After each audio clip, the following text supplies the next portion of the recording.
is West Dakota Fox News at 9 with Molly Martinez and meteorologist Henry Blakes. Your first news of the night starts right now on West Dakota Fox News at 9. Good evening, I'm Molly Martinez. The world was watching Helsinki today as President Trump and Russian President Vladimir Putin took to the podium. That's what the president said and didn't say. That has both sides of the aisle shocked tonight. Reporter Lauren Blanchard has more. It's too soon to say whether the meeting produced any real results in U.S. relations with Russia. Both Presidents Trump and Putin appear to be satisfied with the summit. However, the former CIA director is calling the performance treasonous. Our relationship has never been worse than it is now. However, that changed as of about 4 hours ago. At its core, the 2-hour private meeting between the Russian and American leaders was about one thing: improving relations. I think that the United States has been foolish. I think we've all been foolish. We should have had this dialogue a long time ago. The two countries have been on rocky ground because of Russian meddling in the 2016 election. The commander-in-chief says he spoke extensively with Putin about the issue, a concern Putin insists has no merit. There hasn't been a single fact that would suggest any kind of collusion during the U.S. election campaign. It is complete nonsense.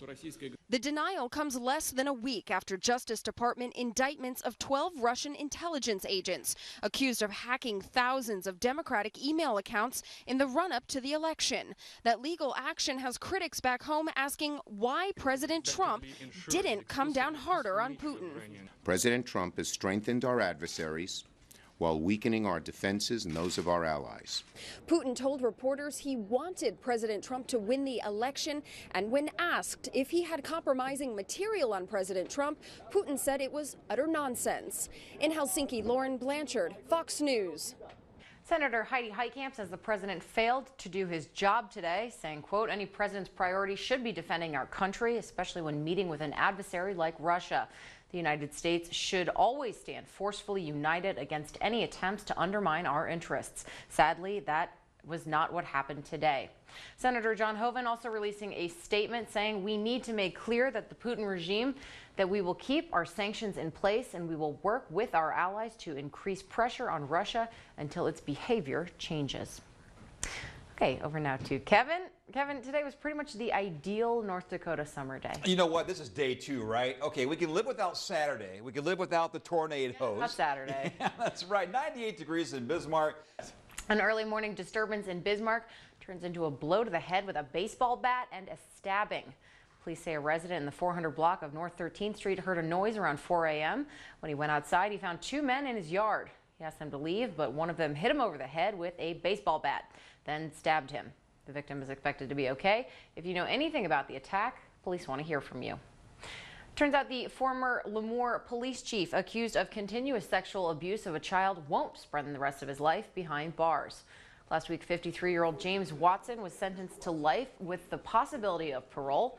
Judge William Haruff issued a letter last week saying he wanted to leave the sentencing up to the Department of Corrections. Today's hearing was to clarify the sentence, and Judge Haruff gave Watson 25 years straight time.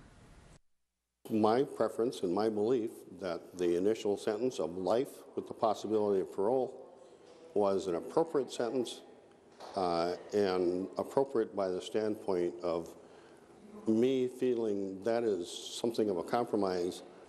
It's unknown if Watson will be eligible for good behavior time credit or earlier release with the new sentence. A Bismarck man accused of inappropriately touching a teenager entered an Alford plea today. The 15-year-old girl told police Cody Sir sexually assaulted her several times last year. Prosecutors say Sir told them he was too intoxicated to remember what happened, but doesn't deny the girl's report. The judge ordered a pre-sentence investigation and a chemical dependency evaluation. Bismarck police arrest a woman last night on suspicion of scratching and biting a child. Prosecutors have charged 39-year-old Rachel Strickland with child abuse. The child had stomach scratches and a red bite mark on their arm. Mandan police say the toxicology report for 2 men found dead in the Mandan house fire 3 weeks ago indicates they were both intoxicated. They had blood alcohol contents of 0.25 and the other one was 0.19. Both appear to have died from smoke inhalation. The state fire marshal does not yet indicate what caused that blaze. Here in the state, oil is booming and crops are almost ready for harvest. These two facts seem like huge wins, but with success comes a unique problem. Too much to haul for our state railroads. John Salling shows us the potential congestion. When oil production last peaked in 2014, more than 800,000 barrels of oil were being moved by rail, and the Dakota Access Pipeline had not been completed. So before some of the big expansion works on the rail lines themselves, and when crude by rail was at its peak, there was definite congestion. So there was challenges on all commodity fronts, whether that was ag products, energy products. With the opening of DAPL, a majority of oil is now moving out of state through pipelines. About 250,000 barrels per day are still being moved by rail. With oil production hitting all-time highs once more, some fear we will start to see service interruptions again. They all use the same rail lines, the same engine power, and so as the economy shifts, sometimes you get intermodal pressure on there, sometimes you get oil or coal competing for track space and engine power, and so we'll see how that plays out through harvest. BNSF says they have invested $1.4 billion into their North Dakota network in the last 5 years to prevent future congestion for their customers. We had service issues that impacted across commodities because we just simply don't favor one over another. BNSF says maintenance season is causing some backlog and that track work should wrap up before harvest season begins. For West Dakota Fox News at 9, I'm John Salling. North Dakota's Ag Department is asking farmers to check for possible crop damage caused by the herbicide dicamba.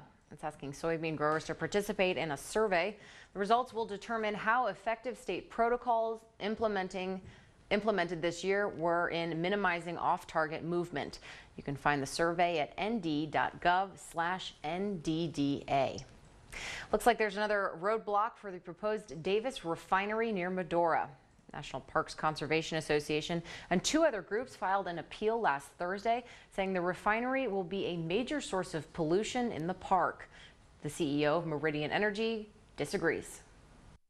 This is going to be the cleanest refinery on the planet when it's done. We're very proud of the accomplishments that our technical folks and our contractors have achieved. The refinery will be located in Billings County, about 2 miles west of Belfield. The Bakken Conference and Expo kicked off a few hours ago. The 3-day event is expecting 400 guests in Williston. Organizers say it's a huge opportunity for operators and companies to learn more about innovative solutions in the oil and gas industry. They're looking at ways to minimize all leaks and anything from gathering pipelines, the smaller pipelines that are used from well to well. So that's a major issue here and everywhere else that researchers and operators and midstream companies in the Bakken are all working together on. The Bakken Conference and Expo continues tomorrow at 7:30 in the morning. McKenzie County Emergency Service Manager says she wants better weather radar coverage in western North Dakota after last week's tornado in Watford City. The closest Doppler radar to Watford City is near Minot, which is about 140 miles away. We have a better way of working with the storms that come our way because we have severe winter and severe summer weather in McKenzie County, as most of North Dakota does. But I think we can work on getting radar here that will give us more up-to-date information. Experts say it's not clear that better radar coverage would have changed the outcome. A newborn baby was killed and several other people were injured. But Governor Burgum says the state plans to look into the issue. Well, they're fast, smart, and some of the best crime solvers around. Police dogs are getting ready for a state competition this weekend to test their skills in front of hundreds. The Iron Dog competition, it's all about bragging rights, and handlers say they're ready to do whatever it takes to nab the prize. Daniela Hurtado gives us a behind-the-scenes look of their prep work. Work can be rough, but handlers say their daily workflow helps them prepare for this competition. That's our foundation. That's what we rely on, and we do it often, and it's a fun thing to do. Bala loves doing it. Bala and Sal unfortunately came in second at the competition last year. But they say they'll possibly take the prize this year. we train very hard, but so do the other guys in the state. So it's not going to be given to us or anybody, it's going to be earned, which is part of the bragging rights. I do hope Sal and Bala or Banky and Mesa take it. Of course, I am biased. The BPD K-9 team is putting its best paw forward and hoping to take first place. For West Dakota Fox News at 9, I'm Daniela Hurtado. Well, good news for millennials in the state. Turns out North Dakota is one of the best financial environments for young people. That's according to a new study by the Brookings Institute. Researchers compared wages, taxes, and the cost of living for 320 occupations in 380 metropolitan areas. They found that millennials with the highest median salary are making about $50,000 a year in California. But once cost of living and taxes are factored in, millennials have a better financial standing with earnings of $33,000 a year here in North Dakota. Sanford Health is offering extended hours for sports physicals for the next 4 Wednesdays so that parents can get their children in before the start of the sports school season. It's essentially something where we as providers can make sure that that athlete is healthy to participate in the sport that they're going into. It's also an opportunity for us to address other issues if there are any. Extended hours will be held from 5:30 to 8 on July 18th and 25th and August 1st and 8th at the Children's North Clinic, the South Clinic, and the North Mandan Clinic. Well, we all know smoking cigarettes is bad, especially if you're pregnant. It can lead to a laundry list of health problems for your baby. That's why Sanford Health is kicking off a Baby and Me tobacco-free program. It's aimed to help pregnant women stop using nicotine products while carrying. Sanford Health gives moms a $50 diaper or wipe voucher to incentivize them to kick the habit. But we just try and help them in any way, shape, or form to quit smoking, because that is one of the most important things that they can do when they're pregnant, is to quit smoking. An 11-week-old baby is dead and the mother's drug-laced breast milk is to blame. 30-year-old Samantha Whitney Jones told detectives she was taking prescription methadone for a painkiller addiction. The district's attorney office said an autopsy found the baby died from a combination of methadone, amphetamine, and methamphetamine allegedly transmitted through Jones's breast milk. Jones says she was also taking methadone prescriptions while she was pregnant. A Chicago man, reportedly a father of 43 children, is found beaten to death inside of his home. Police finding the body of 63-year-old John Herring on Sunday afternoon. Officers found him dead with head trauma in the upstairs of his apartment on the city's west side. Multiple family members say Herring is a longtime resident of the neighborhood. No arrests have been made. Parkland school shooter Nicholas Cruz appeared in a Fort Lauderdale courtroom today. Defense attorneys are trying to prevent Cruz's interview with a Broward County Sheriff's detective from being released to the public because of, quote, publication of certain portions of the statement will cause significant trauma to an already beleaguered community. The 19-year-old Cruz is accused of going on a mass shooting spree at Marjory Stoneman Douglas High School on Valentine's Day, killing 17. 22 people are injured off Hawaii's Big Island after flying lava burns through the top of their tour boat. The boat is one of several that takes people on the water to see where the lava enters the ocean. It was about 200 yards from the shore when an explosion sent hot lava flying through the air, striking the boat. Emergency responders took 3 people to the hospital, 9 others drove themselves to the hospital, and 10 more were treated at the scene. You know, Hawaii's biggest industry is tourism, and I like how they're making tourism out of this volcano now. Yeah, might want to stay away, maybe just a little bit farther away. Danger zone. Absolutely, right? Maybe a half mile or so. People from all over the world are traveling to North Dakota this summer to try their hands at a little manual labor. $10 gets you a day in the dirt to dig up some dinos. Cynthia McLaughlin checked out one this morning and has the findings. Let's go. This trip to the Jurassic period is a learning experience for these fossil fanatics. Dragging, you're not stabbing. If I see stabbing, I'll take your all away. After a quick orientation, you want to go very slow, working your way through here. These amateur excavators are ready to dig in. The paleontologists were elated when they realized what we had. Errol Erickson unearthed the most exciting find at this site to date. This T-Rex tooth was discovered at this site last year. This summer, fossil prospectors are back to piece together the rest of this dinosaur's puzzle.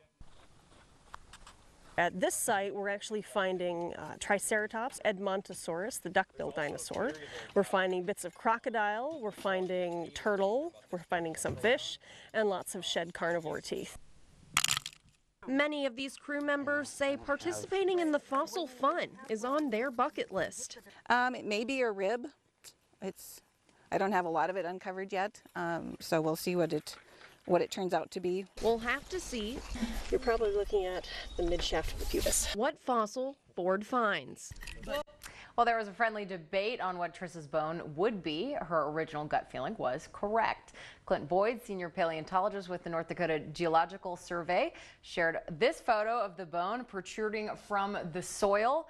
He says the width and curve indicate the bone is a rib of an Edmontosaurus, like she said, the duck-billed dinosaur. After the break, Allez les Bleus! We'll show you the World Cup victory party taking over Paris. France's World Cup champions arriving home to a victory parade. Hundreds of thousands of people lining the famous Champs-Élysées in Paris, giving the French national soccer team a hero's welcome. The open-top bus carrying the soccer stars made their way down the avenue as the blue, white, and red smoke filled the sky behind the Arc de Triomphe. All right, over now to a cool night with a cool guy. Hey, thank you very much, Molly. Meteorologist Henry Blake's back tomorrow. He's back in Bismarck, actually, right now, resting for the big show tomorrow. Here we are, Dickinson and Bismarck tomorrow. Look at this. Temperatures topping out in the mid-80s. It'll be a comfortable July day, maybe a little closer to the 90-degree mark in Williston. But our 7-day forecast, again, we're looking pretty good here. You got to love it when you compare this to January, right? Yeah. We were 29 below zero this time a week ago, 6 months ago. No thanks. I think I'll take 60s for lows. We can drag our heels on summer a little bit more. Yeah. We'll see you tomorrow.